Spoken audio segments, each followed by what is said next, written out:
सोचिए, एक वक्त था जब भारत के जंगल खामोश हो रहे थे। बाघ, गैंडे और न जाने कितनी ही प्रजातियां बस गायब होने की कगार पर थीं। और फिर 1972 में एक ऐसा कानून आया जिसने सब कुछ बदल कर रख दिया। तो चलिए आज इसी वाइल्ड लाइफ प्रोटेक्शन एक्ट की कहानी को समझते हैं। तो इस कमाल के कानून को समझने के लिए हम इसकी कहानी को 5 हिस्सों में देखेंगे। पहले हम जानेंगे कि 1972 से पहले हालात इतने बुरे क्यों थे। फिर बात करेंगे इस ऐतिहासिक एक्ट के बनने की।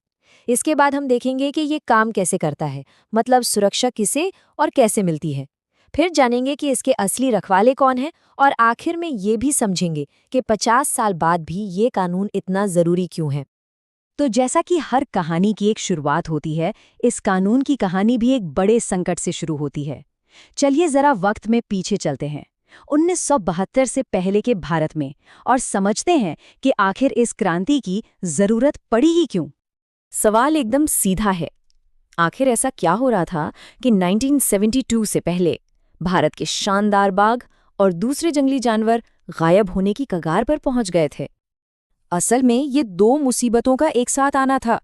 एक तरफ अंधाधुंध शिकार हो रहा था जिस पर कोई रोक टोक नहीं थी, और दूसरी तरफ जंगलों को बड़ी तेजी से काटा जा रहा था।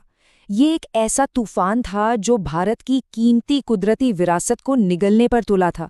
कुछ तो करना ही था, और वो भी फौरन।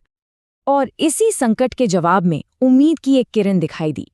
और बस यहीं से हमारी कहानी का दूसरा हिस्सा शुरू होता है, वो ऐतिहासिक कानून 1972 का वाइल्ड लाइफ प्रोटेक्शन एक्ट। तो ये वाइल्ड लाइफ प्रोटेक्शन एक्ट 1972 है क्या चीज़? देखिए, इसे एक सुरक्षा कवच की तरह समझिए। एक ऐसा कवच जो सिर्फ जानवरों और पक्षियों को ही नहीं बल्कि पेड़ पौधों को भी बचाता है। और इसका मकसद सिर्फ कुछ प्रजातियों को बचाना नहीं था, बल्कि देश के पूरे इकोलॉजिकल बैलेंस यानी पर्यावरण के संतुलन को बनाए रखना था। इस कानून की सबसे खास बात जानते हैं क्या थे?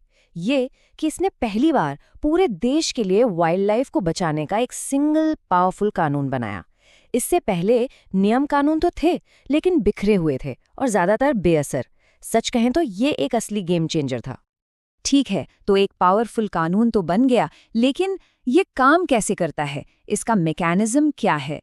चलिए अब इसके सबसे जरूरी हिस्से को समझते हैं। देखिए, ये एक्ट बहुत स्मार्ट तरीके से काम करता है। ये अलग अलग प्रजातियों को उन पर मंडरा रहे खतरे के हिसाब से शेड्यूल्स में बांटता है। इसे समझने का सबसे आसान तरीका है, सोचिए ये प्रोटेक्शन की एक टियर लिस्ट है। और ये सिस्टम बहुत ही क्लियर है। एक तरफ है शेड्यूल 1, जिसमें टाइगर और ब्लैकबक जैसे जानवरों को मिलती है एब्सोल्यूट प्रोटेक्शन, मतलब इन्हें नुकसान पहुंचाने पर सबसे कड़ी सजा।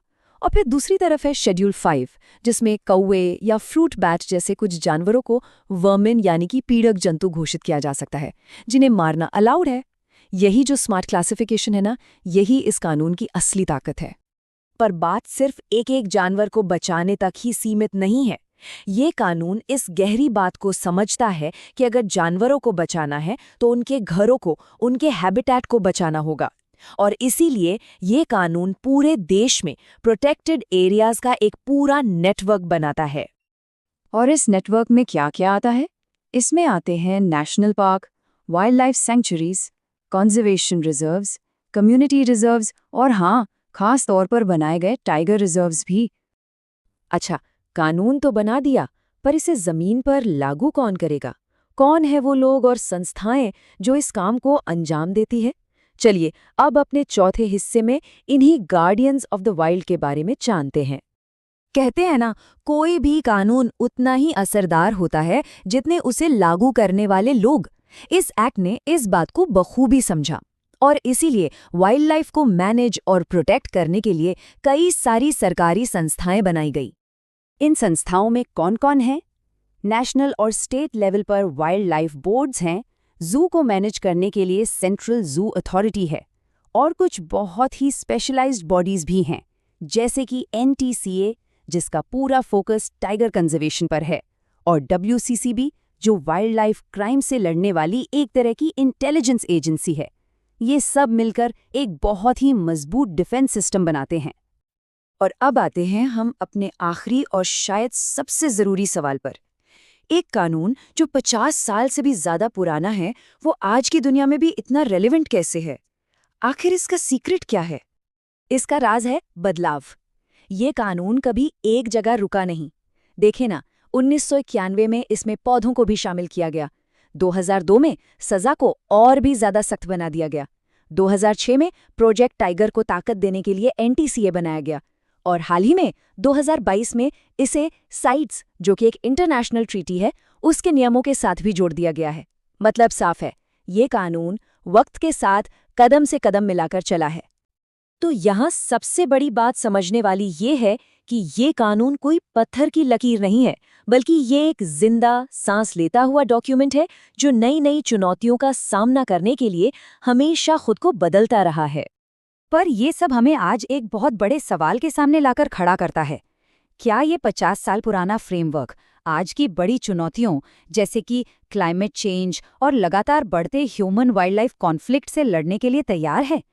इस कानून का भविष्य शायद इसी सवाल के जवाब में छिपा है।